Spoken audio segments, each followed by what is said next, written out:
నేను ఇంతకుముందు జీర్ణ వ్యవస్థ గురించి ఒక వీడియో చేశాను. అది పార్ట్ 1, ఇది పార్ట్ 2 వీడియో. సో, దీంట్లో మీకు డైజెస్టివ్ సిస్టమ్ లో మనకి ఈసోఫాగస్ వరకు ఫస్ట్ వీడియోలో అయిపోయింది. ఇక్కడ స్టమక్ నుంచి నెక్స్ట్ మనం ఈ వీడియోలో చూస్తాము జీర్ణాశయం నుంచి. ఇక్కడ చూడండి హ్యూమన్ స్టమక్‌లో అది జనరల్‌గా ఎక్కడుంటుంది హ్యూమన్ స్టమక్ మానవుని యొక్క జీర్ణాశయము అంటే అబ్డామినల్ క్యావిటీలో ఉంటుంది. Just left side of the abdominal cavity కొంచెం ఎడమ వైపుగా మనకి అబ్డామినల్ క్యావిటీలో ఉదర కుహరంలో ఉంటుంది. సో జనరల్గా స్టమక్లో జీర్ణాశయంలో 3 భాగాలు అనేటివి ఉంటాయి. ఫస్ట్ వన్ కార్డియాక్ స్టమక్, దీన్ని మనం పూర్వ జీర్ణాశయము లేదా హార్దిక జీర్ణాశయము అంటాము. సెకండ్ వన్ ఫండస్, మధ్యలో భాగం. తర్వాత థర్డ్ వన్ పైలోరిక్ రీజన్, జఠర నిర్గమ జీర్ణాశయము అంటాము. Cardiac stomach, fundus and pyloric region, పూర్వ జీర్ణాశయము, ఫండస్ జీర్ణాశయము, దీన్నే టోటల్ బాడీ జీర్ణాశయం యొక్క బాడీ అంటాం దీన్ని. తర్వాత మూడోది జఠర నిర్గమ జీర్ణాశయము అంటాము. సో పూర్వ జీర్ణాశయంలోకి ముందున్నటువంటి కార్డియాక్ స్టమక్లోకి ఈసోఫాగస్ అనేది ఓపెన్ అవుతుంది. ఈ రెండింటి మధ్యన కార్డియాక్ స్పింక్టర్ అనేది ఉంటుంది, పూర్వ జీర్ణాశయ సంవరణి అనేది ఉంటుంది. పైలోరిక్ స్టమక్ పరాంత భాగమైనటువంటి జఠర నిర్గమ జీర్ణాశయము డియోడినంలోకి ఓపెన్ అవుతుంది, ఆంత్రమూలంలోనికి. ఆంత్రమూలానికి తర్వాత జఠర నిర్గమ జీర్ణాశయానికి మధ్యలో పైలోరిక్ స్టమక్కి తర్వాత డియోడినంకి మధ్యలో ఇక్కడ కూడా ఒక కవాటం ఉంటుంది, దాన్ని పైలోరిక్ స్పింక్టర్ అంటాం, జఠర నిర్గమ సంవరణి అంటాం. అంటే జీర్ణాశయానికి ముందు ఒక సంవరణి ఉంటుంది, పరాంతంలో ఒక సంవరణి ఉంటుంది అన్నట్టు. ఏంటి అంటే ఆహారం యొక్క ఈసోఫాగస్ నుంచి స్టమక్లోకి వచ్చేదాన్నేమో కార్డియాక్ స్పింక్టర్ కంట్రోల్ చేస్తుంది, స్టమక్ నుంచి డియోడినంలోకి వెళ్ళేదాన్నేమో పైలోరిక్ స్పింక్టర్ కంట్రోల్ చేస్తుంది అన్నట్టు. సో ఇక్కడ మీరు డయాగ్రామ్ని కనుక మీరు అబ్జర్వ్ చేస్తే జీర్ణాశయం యొక్క డయాగ్రామ్లో చూడండి, first anterior part is cardiac stomach, middle part is body, దాంట్లోనే మనం ఫండస్ అని కూడా అంటాం. సో పోస్టీరియర్ పార్ట్ పైలోరస్, జఠర నిర్గమ జీర్ణాశయము. Between oesophagus and cardiac stomach there is a sphincter, that is cardiac sphincter. Between the pyloric stomach and duodenum there is also a sphincter, that is known as pyloric sphincter. జఠర నిర్గమ సంవరణి, పూర్వ జీర్ణాశయ సంవరణలు అనేటివి రెండు కూడా జీర్ణాశయానికి ముందుకొకటి వెనుకొకటిగా ఉండేసి ఆహారం యొక్క కదలికల్ని ఇవి కంట్రోల్ చేస్తూ ఉంటాయి అన్నట్టు. క్రమక్రమంగా ఆహార వాహిక నుంచి జీర్ణాశయంలోకి రావడానికి, జీర్ణాశయం నుంచి ఆంత్రమూలంలోకి వెళ్ళడానికి ఈ కవాటాలు అనేటివి నియంత్రిస్తుంటాయి. ఇది జీర్ణాశయం యొక్క స్ట్రక్చర్. ఒకసారి డయాగ్రామ్ను క్లియర్గా చూడండి. సో ఇక్కడ చూడండి, ఈ జీర్ణాశయంలో ఈ 3 రకాలైనటువంటి భాగాల్లో ఏ ఏ కణాలు ఉంటాయి, వాటి నుంచి ఏం రిలీజ్ అవుతుందో చూద్దాం. టోటల్గా జీర్ణాశయం యొక్క కుడ్యంలో 4 స్తరాలు ఉంటాయి. అవి సరసవర్మము, కండరవర్మము, అధశ్లేష్మస్తరము, శ్లేష్మస్తరము, సెరోజా, మస్క్యులారిస్, సబ్మ్యూకోజా అండ్ మ్యూకోజా అంటాము. సో జీర్ణాశయం యొక్క స్టమక్ యొక్క ఫంక్షన్స్ ఏంటి అంటే మెయిన్గా ఫుడ్ స్టోరేజ్. దీనిలో మస్క్యులారిస్ అనేది 3 లేయర్డ్గా ఉండి బాగా ఎన్లార్జ్ అయ్యే కెపాసిటీ ఉంటుంది అన్నట్టు. అవసరమైనప్పుడు ఎక్కువగా సాగుతుంది కాబట్టి ఒక్కొక్కసారి మనం ఎక్కువ ఫుడ్ తీసుకున్నా కూడా అది మనలో పడుతుంది అన్నట్టు. టెంపరీగా ఫుడ్ని స్టోరేజ్ చేయడమే కాకుండా దీంట్లో రూగే అనే నిర్మాణాలు ఉంటాయి లోపల వైపు. దీని యొక్క శ్లేష్మస్తరంలో చిన్న చిన్న వేల లాంటి నిర్మాణాలు ఉంటాయి, వాటిని మనం రూగేలు అంటాము. ఇవి ఫుడ్ని గ్రైండ్ చేయడానికి, అంటే మన ఫుడ్ మాస్టిగేషన్ జరగగా లోపలికి వెళ్ళిన ఫుడ్ని మరొకసారి ఇక్కడ స్టమక్లో కూడా గ్రైండింగ్ అనేది జరుగుతుంది, అంటే ఆహారాన్ని రుబ్బడానికి తోడ్పడుతుంది. అదేవిధంగా ఫుడ్ని స్టోరేజ్ చేయడము ఒకటి, ఫుడ్ గ్రైండింగ్ ఒకటి, తర్వాత ఫుడ్ డైజెషన్ కూడా జరుగుతుంది ఇక్కడ జీర్ణాశయంలో. ఇక్కడ జీర్ణాశయంలో జీర్ణక్రియలో తోడ్పడేటువంటి రసాన్ని జఠర రసము అంటాం, గ్యాస్ట్రిక్ జ్యూస్ అంటాం. ఈ గ్యాస్ట్రిక్ జ్యూస్ని సెక్రీట్ చేయడానికి స్టమక్లో డిఫరెంట్ టైప్స్ ఆఫ్ సెల్స్ ఉంటాయి. అవేంటో ఇక్కడ చూద్దాము. So first of all cardiac stomach, పూర్వ జీర్ణాశయంలో మొత్తం మ్యూకస్ నెక్ సెల్సే ఉంటాయి. శ్లేష్మ కంఠ కణాలు అనేటివి ఉండి శ్లేష్మాన్ని స్రవిస్తాయి. అదేవిధంగా పైలోరిక్ రీజన్లో కూడా కేవలం మ్యూకస్ నెక్ సెల్స్ ఉండి శ్లేష్మ కంఠ కణాలు ఉండి శ్లేష్మాన్ని స్రవిస్తాయి. కానీ ఫండస్ రీజన్లో మాత్రం డిఫరెంట్ టైప్స్ ఆఫ్ సెల్స్ అనేటివి ఉంటాయి. సో ఇక్కడ కార్డియాక్ స్టమక్ అండ్ పైలోరిక్ స్టమక్లో మాత్రం మ్యూకస్ నెక్ సెల్స్ అనేటివి ఉండి శ్లేష్మ కంఠ కణాలు అనేటివి ఉండి శ్లేష్మాన్ని స్రవిస్తాయి. బట్ ఫండస్లో చూడండి, ఇక్కడ 4 types of cells. First one mucus cells. ఫండస్లో కూడా శ్లేష్మ కణాలు అనేటివి ఉండి it secretes the alkaline mucus for protecting the epithelium from hydrochloric acid. మరి ఈ మ్యూకస్ నెక్ సెల్స్ నుంచి ఏంటి అంటే శ్లేష్మము లేదా మ్యూకస్ అనేది రిలీజ్ అవుతుంది. ఇదేంటి అంటే జీర్ణరసంలో హైడ్రోక్లోరిక్ యాసిడ్ ఉంటుంది కదా, దాని ప్రభావం నుంచి జీర్ణాశయాన్ని, అంటే ఆ ఎసిడిటీ ఆమ్ల ప్రభావం నుంచి జీర్ణాశయాన్ని ప్రొటెక్ట్ చేస్తుంది అన్నట్టు ఈ శ్లేష్మము అనేది. తర్వాత second type of cells parietal cells, వీటిని కుడ్య కణాలు అని కూడా అంటాము. ఈ పెరైటల్ సెల్స్ అనేటివి హైడ్రోక్లోరిక్ యాసిడ్ని రిలీజ్ చేస్తాయి. Parietal cells secretes hydrochloric acid. ఈ హైడ్రోక్లోరిక్ యాసిడ్ యొక్క ఫంక్షన్ ఏంటి అంటే ఇది ఆహారంలో ఉన్నటువంటి సూక్ష్మజీవుల్ని, బ్యాక్టీరియా, వైరస్ లాంటి పదార్థాలని ఇవి చంపేస్తుంది అన్నట్టు. అదేవిధంగా థర్డ్ టైప్ ఆఫ్ సెల్స్ ఏంటి అంటే చీఫ్ సెల్స్, ముఖ్య కణాలు అంటాం. వీటినే జైమోజిన్ సెల్స్ అని కూడా అంటాం. చీఫ్ సెల్స్ లేదా జైమోజిన్ సెల్స్ లేదా పెప్టిక్ సెల్స్ అని కూడా అంటాం. పెప్టిక్ కణాలు అని కూడా అంటాం. ముఖ్య కణాలు లేదా జైమోజిన్ కణాలు లేదా పెప్టిక్ కణాలు. So these cells secretes propepsin and prorennin. These are pro enzymes. Pro enzymes means పూర్వ ఎంజైమ్లు అన్నట్టు. ఇవి నిష్క్రియగా ఉంటాయి. తర్వాత ఈ ప్రొపెప్సిన్ అండ్ ప్రోరెనిన్ అనే ఎంజైమ్స్ని HCl హైడ్రోక్లోరిక్ యాసిడ్ అనేది యాక్టివేట్ చేసి వాటిని ఎంజైమ్స్గా మారుస్తుంది. So that means propepsin and prorennin are converted into pepsin and renin in the presence of hydrochloric acid. Hydrochloric ఆమ్లం సమక్షంలో ప్రొపెప్సిన్, ప్రోరెనిన్ అనే ఎంజైమ్లు పెప్సిన్ అండ్ రెనిన్ అనే ఎంజైమ్స్గా, పూర్వ ఎంజైమ్లు ఎంజైమ్స్గా రూపాంతరం చెందుతాయి అన్నట్టు. సో ఇది వీటి యొక్క ఫంక్షన్. తర్వాత జీ సెల్స్ నుంచి గ్యాస్ట్రిన్ అనే హార్మోన్ రిలీజ్ అవుతుంది. ఇదేం చేస్తుంది అంటే స్టమక్ వాళ్ళని ఇనిషియేట్ చేసి, యాక్టివేట్ చేసి డైజెస్టివ్ జ్యూస్ లేదా గ్యాస్ట్రిక్ జ్యూస్ యొక్క ప్రొడక్షన్లో దాని యొక్క ప్రొడ్యూస్ చేయడానికి దాన్ని స్టిమ్యులేట్ చేస్తుంది అన్నట్టు. సో టోటల్గా స్టమక్లో రిలీజ్ అయ్యేటువంటి ఈ జ్యూసెస్ అన్నిటిని కలిపి గ్యాస్ట్రిక్ జ్యూస్ లేదా జఠర రసము అంటాం. జీర్ణాశయంలో విడుదలైనటువంటి జీర్ణరసాన్ని గ్యాస్ట్రిక్ జ్యూస్ లేదా జఠర రసము అంటాము. సో ఇవి మనకి ఫండస్లో ఉన్నటువంటి cells.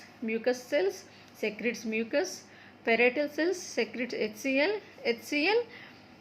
converts the propepsin and prorenin into pepsin and renin, and chief cells secretes propepsin and prorenin. These are proteolytic enzymes, proteinలను జీర్ణం చేసే ఎంజైమ్లు. And third one fourth one G cells secretes gastrin hormone which stimulates the gastric glands to secrete gastric juice. జఠర గ్రంథులను ప్రేరేపించి జఠరరస ఉత్పత్తిలో gastrin అనే hormone తోడ్పడుతుంది అన్నట్టు. ఇవి టోటల్గా ఫండస్లో ఉన్నటువంటి వివిధ కణాలు, వాటి నుంచి విడుదలయ్యేటువంటి ఎంజైమ్స్.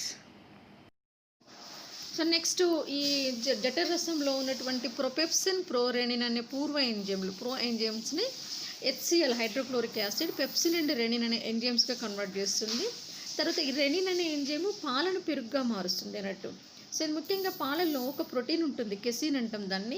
ఈ మిల్క్ ప్రోటీన్ కెసిన్ని కాల్షియం పారాకెసిన్, ఇక్కడ మన కాల్షియం ఉపయోగపడుతుంది. పాలు జీర్ణం కావాలంటే కాల్షియం కావాలి. రెనిన్ అనే ఎంజైము మిల్క్లో ఉన్నటువంటి ప్రోటీన్ కెసిన్ని కాల్షియం సమక్షంలో కాల్షియం పారాకెసినేట్గా మారుస్తుంది. దాన్ని మనం కర్డ్ అంటాం. సో పాలను పెరుగుగా మార్చేటువంటి ఎంజైమ్ ఏంటి అంటే రెనిన్. ఇది దాదాపు ఎంట్రన్స్లో అడుగుతుంటారు కాంపిటేటివ్ ఎగ్జామ్స్లో కూడా. తర్వాత పెప్సిన్ ఏ విధంగా వర్క్ చేస్తుంది అంటే, తర్వాత పెప్సిన్ ఏం చేస్తుందంటే కాల్షియం పారాకెసినేట్ పెరుగుని, తర్వాత ఆహారంలో ఉన్నటువంటి మిగతా ప్రోటీన్స్ని పెప్టోన్స్ అండ్ ప్రోటియోజెస్గా మారుస్తుంది. పెప్సిన్ అనేది ప్రోటీన్లను ప్రోటియోజెస్ అండ్ పెప్టోన్స్గా మారుస్తుంది అన్నట్టు. అంటే పాల జీర్ణక్రియ కొంతవరకు రెనిన్ సమక్షంలో జరుగుతుంది, కొంతవరకు పెప్సిన్ సమక్షంలో జరుగుతుంది. సో రెండు కూడా ప్రోటియోలైటిక్ ఎంజైమ్స్. జీర్ణాశయంలో కేవలం ప్రోటీన్ల జీర్ణక్రియ మాత్రమే జరుగుతుంది, ఇంకా మిగతా పదార్థాల యొక్క జీర్ణక్రియ ఇక్కడ జరగదు. నెక్స్ట్ స్టమక్ అనేది డియోడినం ఆంత్రమూలంలోకి తెరుచుకుంటుంది. ఇక్కడ ఆంత్రమూలం యొక్క యు ఆకారపు శిక్యంలో ఇక్కడ మనకు రెండు, ఇక్కడ ఆంత్రమూలంలోకి తెరుచుకునే ఈ ప్లేస్లో అంటే జీర్ణాశయము ఆంత్రమూలంలోకి తెరుచుకుంటుంది. ఆంత్రమూలం డియోడినంలోకి ఇక్కడ రెండు గ్రంథులు తెరుచుకుంటాయి. ఇవేంటి అంటే జీర్ణ వ్యవస్థకు అనుబంధంగా ఉన్నటువంటి గ్రంథులు. అవేంటి అంటే ఫస్ట్ వన్ ప్యాంక్రియాస్, క్లోమము. ఇది యూ షేప్ లూప్లో ఉంటుంది, యు ఆకారపు శిక్యంలో ఉంటుంది. ఆంత్రమూలం యొక్క యు ఆకారపు శిక్యం డియోడినం యొక్క యూ షేప్ లూప్లో ఉంటుంది ప్యాంక్రియాస్ అనేది. క్లోమము, దీన్ని మనం విషమ గ్రంథి అని కూడా అంటామని చెప్పుకున్నాము. ఎండోక్రైన్ సిస్టంలో కూడా వచ్చింది ఇది. దీన్ని మనం హెటెరోక్రైన్ గ్లాండ్ అని కూడా అంటాం. ఇది బహిస్రావక గ్రంథిగా మరియు అంతఃస్రావక గ్రంథిగా పనిచేస్తుంది. Endocrine and exocrine functions. So pancreas అనేది closely associated with the duodenum of the small intestine. డియోడినంలో ఓపెన్ అవుతుంది యాక్చువల్గా చెప్పాలి అంటే. సో మరి ఈ ప్యాంక్రియాస్లో ఏమేమి ఉంటాయి అంటే ఇందులో ఎసినై కణాలు అనేటివి ఉంటాయి. ఎసినై కణాలు అనేటివి ఉండి క్లోమరసాన్ని ఉత్పత్తి చేస్తాయి. ఐలెట్స్ ఆఫ్ లాంగర్హాన్స్ అనేటివి ఉండి ఎండోక్రైన్ హార్మోన్స్ని రిలీజ్ చేస్తాయి. ముఖ్యంగా ఇక్కడ క్లోమరసాన్ని ఉత్పత్తి చేసేటివి ఏంటి అంటే ఎసినై కణాలు. ఈ క్లోమరసము అనేది క్లోమవాహిక ద్వారా ఆంత్రమూలంలోకి రిలీజ్ అవుతుంది. ఆంత్రమూలంలో డైజెషన్లో పార్టిసిపేట్ అవుతుంది అన్నట్టు క్లోమరసం ప్యాంక్రియాటిక్ జ్యూస్ అనేది. సో ఇక్కడ ప్యాంక్రియాటిక్ జ్యూస్లో ఏ ఎంజైమ్స్ ఉంటాయి అంటే ఇక్కడ అమైలేజ్ లేదా అమిలాప్సిన్ అంటాం. ఇది పిండి పదార్థాలను జీర్ణం చేస్తుంది. ఆహార బక్కల్ క్యావిటీలో ఆశకుహరంలో లాలాజల టైలిన్, లాలాజల అమైలేజ్ లేదా సెలవరీ గ్లాండ్స్ నుంచి సెక్రెటటువంటి సెలైవాలో ఉన్నటువంటి టైలిన్ ఎంజైమ్ అక్కడ కార్బోహైడ్రేట్స్ని డెక్స్ట్రిన్ అండ్ డెక్స్ట్రోజ్ షుగర్స్గా మారుస్తుంది అన్నట్టు. ఆ డెక్స్ట్రోజ్ షుగర్స్ని తర్వాత అదర్ షుగర్స్ని మిగతా పిండి పదార్థాలని కార్బోహైడ్రేట్స్ని అమైలేజ్ అనే ఎంజైము లేదా దీన్ని అమిలాప్సిన్ అని కూడా అంటాము. ఇదేం చేస్తుంది అంటే దాన్ని కార్బోహైడ్రేట్స్ని బ్రేక్ చేసి మాల్టోజ్, సుక్రోజ్, లాక్టోజ్గా మారుస్తుంది. Maltose, sucrose, lactose. మిగతా వీటి యొక్క జీర్ణక్రియ ఎక్కడ జరుగుతుంది అంటే ఇలియంలో జరుగుతుంది అన్నట్టు. అదేవిధంగా లైపేజ్ అనే ఎంజైమ్ ఉంటుంది. ఇది ఫ్యాట్స్ క్రొవ్వులను విడదీసి వాటి యొక్క జీర్ణక్రియలో పాల్గొని క్రొవ్వు ఆమ్లాలు అండ్ గ్లిజరాల్స్గా మారుస్తుంది లైపేజ్ అనే ఎంజైమ్. వీటితో పాటుగా ట్రిప్సిన్ అండ్ కీమోట్రిప్సిన్ అనే ఎంజైమ్స్ ఉంటాయి. యాక్చువల్గా ట్రిప్సినోజన్ అండ్ కీమోట్రిప్సినోజన్ అనే పూర్వ ఎంజైమ్లు ఉంటాయి. ఇవి ట్రిప్సిన్ అండ్ కీమోట్రిప్సిన్ అనే యాక్టివ్ ఎంజైమ్స్గా మారుతాయి అన్నట్టు. వీటిని మార్చే ఎంజైమ్ ఏంటి అంటే సో ఈ ట్రిప్సినోజన్ అండ్ కీమోట్రిప్సినోజన్ అనే ప్రో ఎంజైమ్స్ని పూర్వ ఎంజైమ్లను డియోడినం నుంచి సెక్రీట్ అయ్యేటువంటి ఎంటిరోకైనేజ్ అనే ఎంజైము వీటిని యాక్టివేట్ చేసి ట్రిప్సిన్ అండ్ కీమోట్రిప్సిన్గా మారుస్తుంది అన్నట్టు. ఓకే, సో ఇది క్లోమరసం సమక్షంలో జరిగేటువంటి ఎంజైమ్, క్లోమరసంలో ఉన్నటువంటి ఎంజైమ్స్. ఈ ట్రిప్సిన్ అండ్ కీమోట్రిప్సిన్ అనేటువంటి ఇవి ప్రోటియోలైటిక్ ఎంజైమ్స్. ఇవి ఆల్రెడీ జీర్ణాశయంలో పార్షియల్గా డైజెస్ట్ అయినటువంటి ఫుడ్ని డైజెస్ట్ చేసి అంటే అక్కడి నుంచి ఏర్పడినటువంటి ప్రోటియోజులు అండ్ పెప్టోన్స్ అనే పదార్థాలని ఇవి పెప్టైడ్ బంధాలుగా విడగొడతాయి అన్నట్టు. సో ఇవి క్లోమరసంలో ఉన్నటువంటి ఎంజైమ్స్. సో ఫస్ట్ అమైలేజ్ లేదా అమిలాప్సిన్, ఇది కార్బోహైడ్రేట్స్ని మాల్టోజ్, సుక్రోజ్, లాక్టోజ్గా మారుస్తుంది. సెకండ్ వన్ లైపేజ్, ఇది క్రొవ్వులను ఫ్యాటీ యాసిడ్స్ అండ్ గ్లిజరాల్స్గా మారుస్తుంది. థర్డ్ వన్ ట్రిప్సిన్ అండ్ కీమోట్రిప్సిన్, ఇది ప్రోటియోజులు అండ్ ప్రోటీన్లని పెప్టైడ్ బాండ్స్గా విడగొడుతుంది అన్నట్టు. అంటే ఇది it converts the proteoses into peptides. Okay, so ఇవి ప్యాంక్రియాటిక్ జ్యూస్ సమక్షంలో జరిగేటువంటి డైజెషన్. ప్యాంక్రియాటిక్ జ్యూస్ అనేది ప్యాంక్రియాటిక్ డక్ట్ క్లోమవాహిక ద్వారా డియోడినంలోకి రిలీజ్ అవుతే డియోడినంలో డైజెషన్ జరుగుతుంది అన్నట్టు. ఇక్కడ డియోడినంలో ఆంత్రమూలంలో ఎలాంటి జీర్ణక్రియలో పాల్గొనే ఎంజైమ్స్ విడుదల కావు. కానీ డియోడినంలో ఎలా డైజెషన్ జరుగుతుంది అంటే ఒకవైపు నుంచి బైల్ జ్యూస్, లివర్ నుంచి బైల్ జ్యూస్ వచ్చి ఇక్కడికి చేరుతుంది. ప్యాంక్రియాస్ నుంచి ప్యాంక్రియాటిక్ జ్యూస్ క్లోమరసము వచ్చి ఇక్కడికి చేరుతుంది. పైత్యరసము అండ్ క్లోమరసం సమక్షంలో డియోడినంలో డైజెషన్ జరుగుతుంది. కానీ డియోడినం నుంచి యాక్చువల్గా ఎలాంటి జీర్ణ ఎంజైమ్లు అనేవి విడుదల కావు. కానీ ట్రిప్సినోజన్ అండ్ కీమోట్రిప్సినోజన్ అనే పూర్వ ఎంజైమ్లని ఎంజైమ్స్గా మార్చే ఎంటిరోకైనేజ్ అనే ఎంజైమ్ మాత్రం డియోడినం ఆంత్రమూలం నుంచి విడుదలవుతుంది. ఇది కూడా చాలా వరకు కాంపిటేటివ్ ఎగ్జామ్స్లో అడుగుతుంటారు. ఆంత్రమూలంలో విడుదలయ్యే ఎంజైమ్ ఏంటి అంటే ఎంటిరోకైనేజ్. ఇది ఏం చేస్తుంది అంటే ప్రో ఎంజైమ్స్ ట్రిప్సినోజన్ అండ్ కీమోట్రిప్సినోజన్ని ట్రిప్సిన్ అండ్ కీమోట్రిప్సిన్గా కన్వర్ట్ చేస్తుంది అన్నట్టు. సో ఇది ప్యాంక్రియాటిక్ జ్యూస్ లో ఉన్నటువంటి ఎంజైమ్స్, వాటి యొక్క ఫంక్షన్స్. సో ఇక్కడ క్లోమరసంలోని ఇక్కడ క్లియర్గా చూడండి, అమిలాప్సిన్ అనేది స్టార్చ్ని మాల్టోజ్, సుక్రోజ్, లాక్టోజ్గా మారుస్తుంది. లైపేజ్ అనేది బైల్ జ్యూస్ సమక్షంలో ఫ్యాట్స్ ఎమల్సిఫికేషన్ అనేది జరుగుతుంది. క్రొవ్వు అణువులు పెద్దవి చిన్నవిగా విడిపోతాయి అన్నట్టు దాన్ని ఎమల్సిఫికేషన్ అంటాం. సో ఈ ఎమల్సిఫైడ్ ఫ్యాట్స్ని ఫ్యాటీ యాసిడ్స్ అండ్ గ్లిజరాల్స్గా మారుస్తుంది. తర్వాత ట్రిప్సినోజన్ అండ్ కీమోట్రిప్సినోజన్ని ఇవి ప్రో ఎంజైమ్స్ కదా, వీటిని ఎంటిరోకైనేజ్ అనేది ట్రిప్సిన్ అండ్ కీమోట్రిప్సిన్గా మార్చిన తర్వాత ఈ ట్రిప్సిన్ అండ్ కీమోట్రిప్సిన్ అనేటివి ప్రోటియోజులు అండ్ పెప్టోన్స్ని పెప్టైడ్ బంధాలుగా విడగొడతాయి. పెప్టైడ్స్గా వీటిని డివైడ్ చేస్తాయి అన్నట్టు. ఇది మనకి ప్యాంక్రియాటిక్ జ్యూస్ సమక్షంలో డియోడినంలో జరిగేటువంటి డైజెషన్ ప్రాసెస్. ప్యాంక్రియాటిక్ జ్యూస్లో ఉన్నటువంటి ఎంజైమ్స్ ఇవి అన్నట్టు. సో ఎమిలాప్సిన్, లైపేజ్, ట్రిప్సిన్ అండ్ కీమోట్రిప్సిన్ అనే ఎంజైమ్స్ క్లోమ రసంలో ఉంటాయి. ప్యాంక్రియాటిక్ జ్యూస్లో ఉండి స్టార్చ్, ప్రోటీన్స్ అండ్ లిపిడ్స్ యొక్క డైజెషన్లో అవి పార్టిసిపేట్ అవుతాయి అన్నట్టు. సో నెక్స్ట్ లివర్ అనేది కూడా జీర్ణ వ్యవస్థలో అసలు శరీరంలో ఉన్నటువంటి అతిపెద్ద గ్రంథి, లార్జెస్ట్ గ్లాండ్ ఏంటి అంటే లివర్, కాలేయము. ఇది మన ఆంత్రమూలంలోకి ఓపెన్ అవుతూ డియోడినంలోకి తెరుచుకుంటూ రైట్ సైడ్లో ఉంటుంది. లెఫ్ట్ సైడ్లోనేమో స్టమక్ ఉంటుంది, రైట్ సైడ్లో కాలేయము అనేది ఉంటుంది. టోటల్గా లివర్ని కవర్ చేస్తూ గ్లిసన్స్ క్యాప్సుల్ అనేది ఉంటుంది. ఒక గుళిక లాంటి పదార్థం ఉంటుంది, దాన్ని మన గ్లిసన్స్ గుళిక అంటాము. ఈ గ్లిసన్స్ క్యాప్సుల్ అనేది టోటల్గా లివర్ని 4 లంబికలుగా విభజిస్తుంది అన్నట్టు. సో అది కుడి మధ్య లంబిక, కుడి పూర్వ లంబిక, ఎడమ మధ్య లంబిక, ఎడమ పరలంబిక. సో ఈ విధంగా 4 లోబ్స్ అనేటివి ఉంటాయి. సో ఈ కుడి మధ్య లంబికలో పిత్తాశయము లేదా గ్యాల్ బ్లాడర్ అనేది ఉంటుంది. సో లివర్లో ఏముంటాయి అంటే హెపాటిక్ సెల్స్, కాలేయ కణాలు అనేటివి ఒక పూసల దండాలుగా మరి ఉంటాయి. వాటిని మన హెపాటిక్ కార్డ్స్ అంటాం, కాలేయ దండాలు అంటాం. ఈ కాలేయ కణాల నుంచి ఏంటి అంటే బైల్ జ్యూస్, పైత్యరసము అనేది విడుదలవుతుంది. ఈ పైత్యరసము అనేది కాలేయ కణాల యొక్క నాళాలు, వాటిని మనం కెనాలిక్యులై అంటాం. ఈ కెనాలిక్యులై ద్వారా కాలేయ వాహికల్లోకి తెరుచుకుంటాయి అన్నట్టు.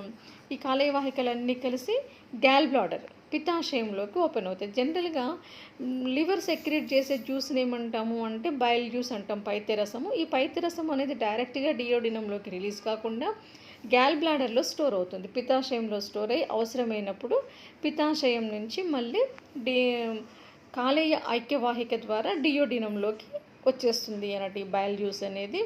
సో ఎక్కడైతే ఈ బైల్ డక్ట్ అనేది డియోడినంలోకి ఓపెన్ అవుతుందో అక్కడ ఒక స్పింక్టర్ ఉంటుంది. దాన్ని మనం ఆడీ స్పింక్టర్ అంటాం, ఆడీ కవాటము అంటాం.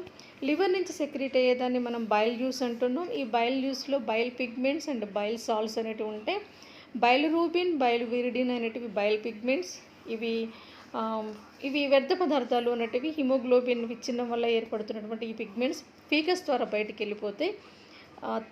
తర్వాత బైల్ సాల్ట్స్ ఏంటి అంటే పైత్యరస లవణాలు అనేటివి ఏముంటాయంటే సోడియం గ్లైకోకోలేట్స్, సోడియం టారోకోలేట్స్, సోడియం బైకార్బోనేట్స్. ఈ విధంగా బైల్ సాల్ట్స్ అనేటివి ఉంటాయి, పైత్యరస లవణాలు అనేటివి ఉంటాయి. సో ఇక్కడ లివర్ యొక్క ఫంక్షన్స్ ఏంటి అంటే ఒకటి, ఇది vitamin A, B12 and vitamin డీలని ఇది స్టోర్ చేస్తుంది, సింథసైజ్ చేస్తుంది, సంశ్లేషించి నిల్వ చేస్తుంది.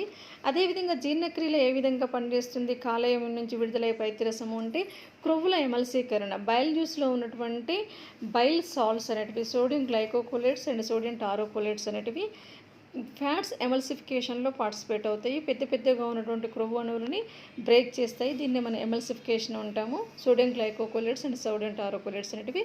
అదేవిధంగా బైల్ జ్యూస్లో ఉన్నటువంటి ఈ బైల్ పిగ్మెంట్స్లో ఉన్నటువంటి సోడియం బైకార్బోనేట్స్, పొటాషియం బైకార్బోనేట్స్ ఇవేం చేస్తాయి అంటే స్టమక్ నుంచి వచ్చినటువంటి ఫుడ్ ఏంటి HClతో కలిసి ఎసిడిక్గా ఉంటుంది కదా, ఆమ్ల మాధ్యంలో ఉన్నటువంటి ఆహారాన్ని క్షార మాధ్యం తటస్థీకరిస్తాయి అన్నట్టు, న్యూట్రలైజ్ చేస్తాయి అన్నట్టు. ఆ తర్వాత దాని మీద ప్యాంక్రియాటిక్ జ్యూస్ అనేది వర్క్ చేస్తుంది అన్నట్టు. అంతేకాకుండా లివర్ యొక్క మెయిన్ ఫంక్షన్స్లో తర్వాత ఇక్కడ యూరియా సింథసిస్ అనేది కూడా జరుగుతుంది, యూరియా యొక్క సంశ్లేషణ జరుగుతుంది. అదేవిధంగా ఇది హీమోలైటిక్ ఆర్గాన్గా అంటే చనిపోయినటువంటి ఎర్ర రక్త కణాలు ఇక్కడ విచ్ఛిన్నం కాబడతాయి. దానివల్లనే బైలురూబిన్ అండ్ బైలువిరిడిన్ అనే పిగ్మెంట్స్ కూడా ఏర్పడతాయి. అంటే హీమోపైసిస్ అండ్ హీమోలైసిస్లో కూడా లివర్ అనేది పార్టిసిపేట్ అవుతుంది. అంతేకాకుండా లివర్ ఇంకేం చేస్తుంది అంటే రక్తస్కందన కారకాలైనటువంటి ఫైబ్రినోజన్ అండ్ ప్రొత్రాంబిన్ని సంశ్లేషిస్తుంది, బ్లడ్ కోఆగ్యులెంట్ ఫ్యాక్టర్స్ అన్నట్టు. అదేవిధంగా యాంటీ కోఆగ్యులెంట్ ఫ్యాక్టర్ రక్తస్కందన నిరోధక కారకమైనటువంటి హెపారిన్ని కూడా తయారు చేస్తుంది. కోఆగ్యులెంట్ ఫ్యాక్టర్స్ అండ్ యాంటీ కోఆగ్యులెంట్ ఫ్యాక్టర్స్ ఇక్కడే తయారవుతాయి. అదేవిధంగా ఆర్జినేజ్ అనే ఎంజైమ్ని స్రవించి యూరియా సంశ్లేషణలో కూడా పాల్గొంటుంది. లివర్ అనేది విష పదార్థాలని తటస్థీకరిస్తుంది, క్రొవ్వుల్ని ఎమల్సీకరిస్తుంది, ఆహారాన్ని తటస్థీకరిస్తుంది, న్యూట్రలైజ్ చేస్తుంది, హీమోపైసిస్ అండ్ హీమోలైసిస్లో పార్టిసిపేట్ అవుతుంది.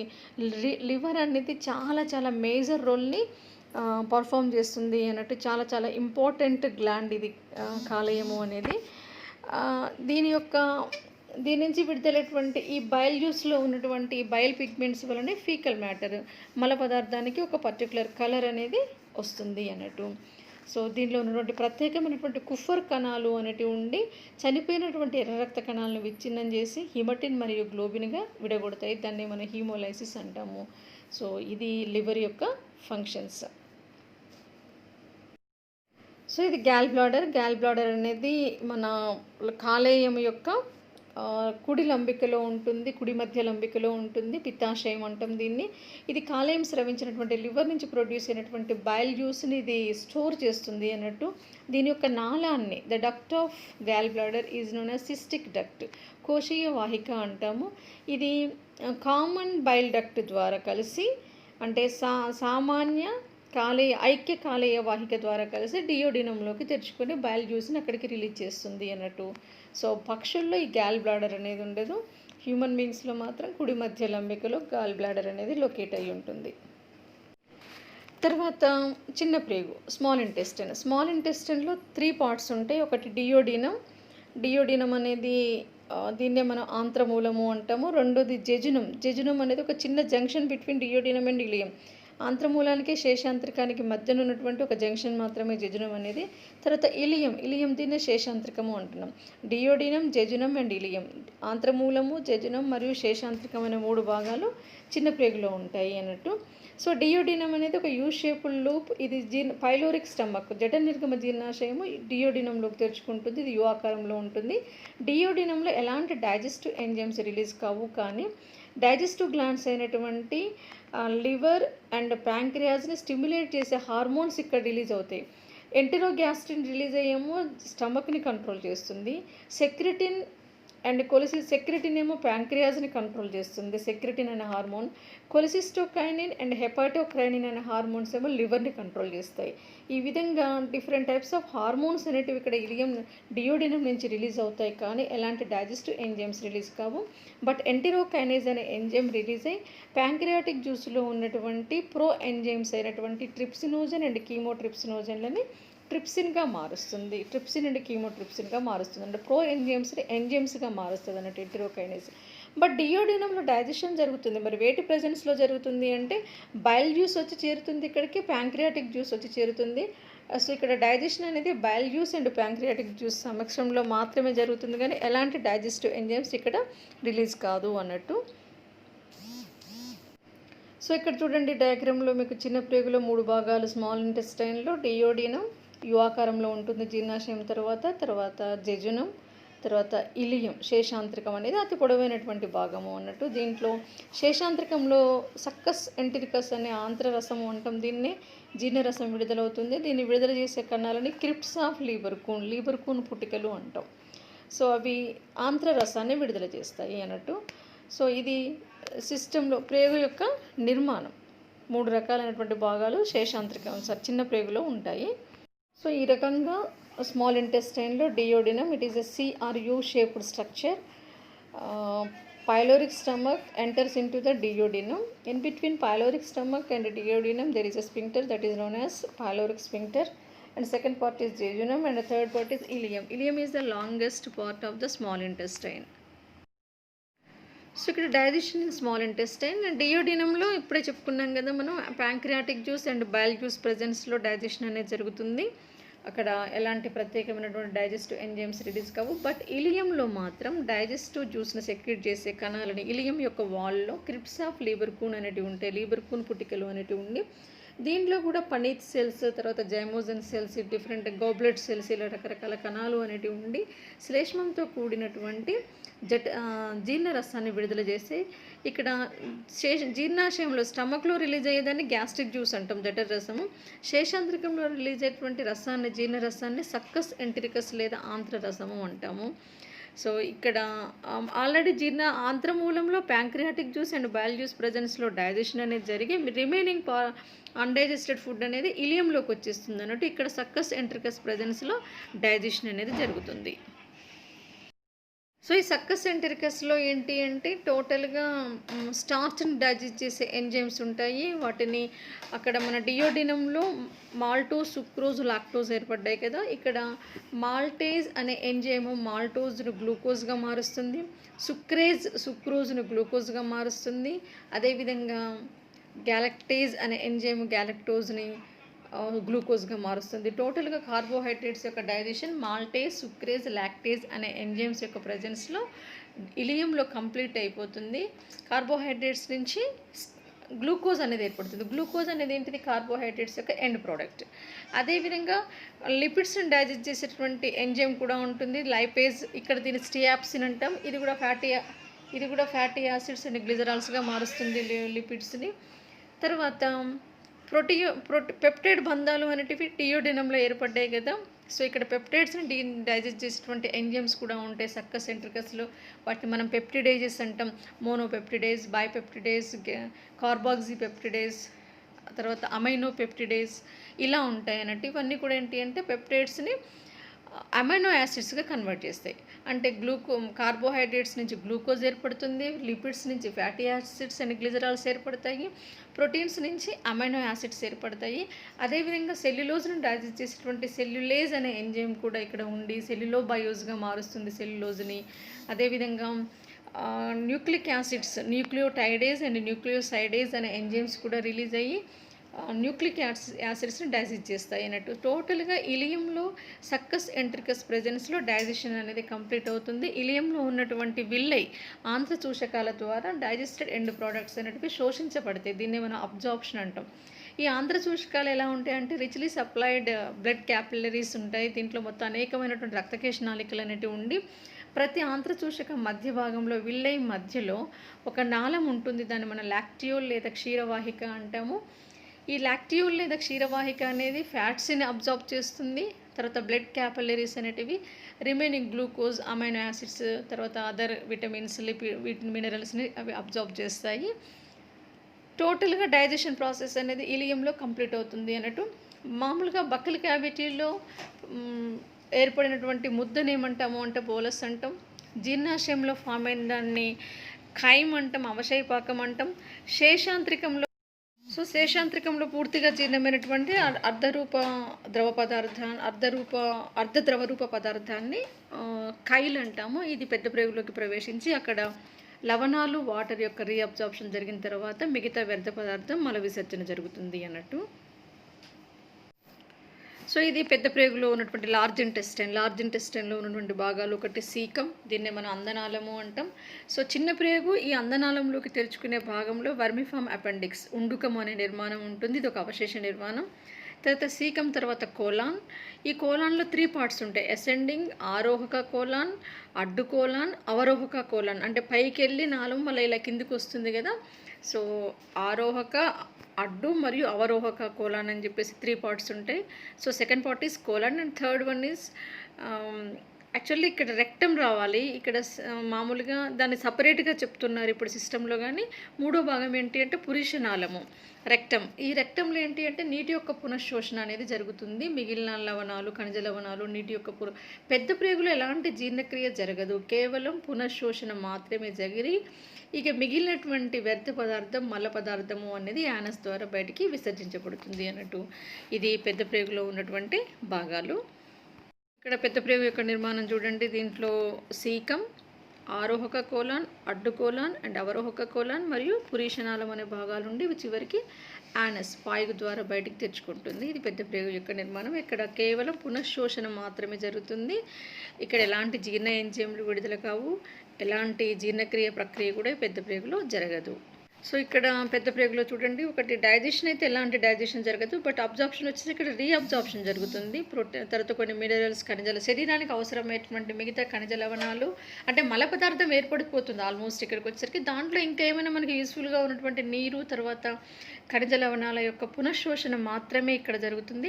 సెక్రెషన్ అంటే ఏంటి అంటే ఇక్కడ కొంత శ్లేష్మము అనేది ఏర్పడినటువంటి మల పదార్థంలోకి రిలీజ్ అవుతుంది. తర్వాత ఎక్స్క్రిషన్ అంటే మల విసర్జన. సాధారణంగా మల విసర్జనని సైంటిఫిక్గా, టెక్నికల్గా ఏమంటాము అంటే డిఫికేషన్ అంటాం.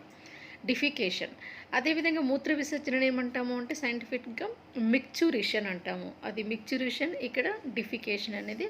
సో పెద్ద ప్రేగు యొక్క మెయిన్ ఫంక్షన్స్ ఏంటి అంటే mucus secretion, water and other minerals యొక్క రీఅబ్జార్ప్షన్ అండ్ ఎక్స్క్రిషన్, విసర్జన క్రియ అన్నట్టు. రెక్టము అనేది పురీషనాళము, ఇది పెద్ద ప్రేగు యొక్క పరాంత భాగం. ఇది దీంట్లో మెయిన్గా రీఅబ్జార్ప్షన్ పునఃశోషణ మాత్రమే జరుగుతుంది. తర్వాత ఇది యానస్ ద్వారా బయటికి తెరుచుకుంటుంది అన్నట్టు. ఈ the opening of the anus is guarded by A sphincter called anal sphincter. ఇక్కడ లాస్ట్కి పాయు దగ్గర కూడా ఒక కవాటం ఉంటుంది, దాన్ని పాయు కవాటము అంటాం, యానల్ స్పింక్టర్ అంటాం. సో ఈ పాయు కవాటము అనేది ఫీకల్ మల విసర్జనని నియంత్రిస్తుంది అన్నట్టు. సో జీర్ణక్రియ ప్రాసెస్లో ఎండ్ ఫంక్షన్ ఏంటి అంటే డిఫికేషన్, మల విసర్జన. నోటిలో జీర్ణక్రియ అనేది స్టార్ట్ అవుతుంది. సెలైవాలో ఉన్నటువంటి లాలాజలంలో ఉన్నటువంటి టైలిన్ ఎంజైమ్ సమక్షంలో జీర్ణక్రియ ఫంక్షన్ అనేది స్టార్ట్ అవుతుంది.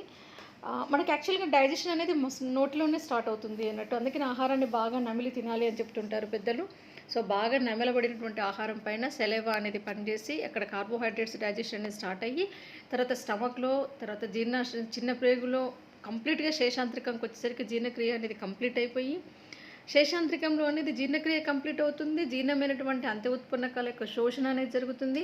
ఫైనల్గా వ్యర్థమైనటువంటి పదార్థం పెద్ద ప్రేగులోకి చేరి పెద్ద ప్రేగు యొక్క పురుషనాళంలో ఇంకా ఏమైనా దేహానికి పనికొచ్చే విధంగా ఉన్నటువంటి ఖనిజ లవణాలు యొక్క పునఃశోషణ, నీటి యొక్క పునఃశోషణ. ఇక్కడ పెద్ద ప్రేగులో కనుక నీటి యొక్క పునఃశోషణ జరగకపోతే ఏమవుతుంది అంటే నీళ్ళ విరోచనాలు కలిగే అవకాశం ఉంటుంది. ఫ్యాట్స్ ఎక్కువగా తీసుకున్నప్పుడు, క్రొవ్వులు ఎక్కువగా తీసుకున్నప్పుడు ఇక్కడ పెద్ద ప్రేగులో నీటి పునఃశోషణ జరగకుండా ఎక్కువగా నీళ్ళ విరోచనాలు జరిగే అవకాశం ఉంటుంది అన్నట్టు. సో ఇక తర్వాత మిగిలినటువంటి పదార్థం డిఫికేషన్. సో మిగిలినటువంటి వ్యర్థ పదార్థం తర్వాత మల విసర్జన రూపంలో బయటకు వచ్చేస్తుంది అన్నట్టు. సహజంగా ఏవైనా సరే బ్యాక్టీరియా కావచ్చు, ఏవైనా ప్రోటోజోవన్స్, ఫర్ ఎగ్జాంపుల్ జియాడియా లాంబ్లియా అనేది ఉంటుంది. ఇది ఒక పరాన్నజీవి. ఇది పెద్ద ప్రేగులో కనుక అటాక్ అయినట్లయితే ఇది ఏం చేస్తుంది అంటే క్రొవ్వులను జీర్ణం కానివ్వదు. అలాంటప్పుడు ఏమవుతాయంటే క్రొవ్వులు అనేటివి మల పదార్థంలో ఎక్కువగా ఉండడం వలన నీటి యొక్క పునఃశోషణ జరగకుండా సో అప్పుడు నీళ్ళ విరోచనాలు అనేటివి కలుగుతాయి. దాన్ని మనం డయేరియా అంటాము. సో డిఫికేషన్, మల విసర్జన అనేది మనం శాస్త్రీయంగా డిఫికేషన్ అంటాము. దీన్ని కంట్రోల్ చేయడానికి యానల్ స్పింక్టర్, పాయు కండరము అనేది ఉంటుంది. సో ఇది మానవుని యొక్క హ్యూమన్ డైజెస్టివ్ సిస్టమ్. టోటల్గా డైజెస్టివ్ సిస్టమ్ని కవర్ చేస్తూ పెరిటోనియల్ మెంబ్రెయిన్ అనేది ఉంటుంది. జీర్ణనాళంలో మొత్తానికి 4 స్తరాలు ఉంటాయి: సరసవర్మము, కండరవర్మము, అధశ్లేష్మస్తరము, శ్లేష్మస్తరము, సెరోజా, మస్క్యులారిస్, సబ్మ్యూకోజా అండ్ మ్యూకోజా అంటాము. సో ఇది టోటల్గా human digestive system and process of digest అనేది. సో మరొక వీడియోతోటి నేను ఇంకొక సిస్టమ్ మీకు ఎక్స్ప్లెయిన్ చేస్తాను. Thank you very much.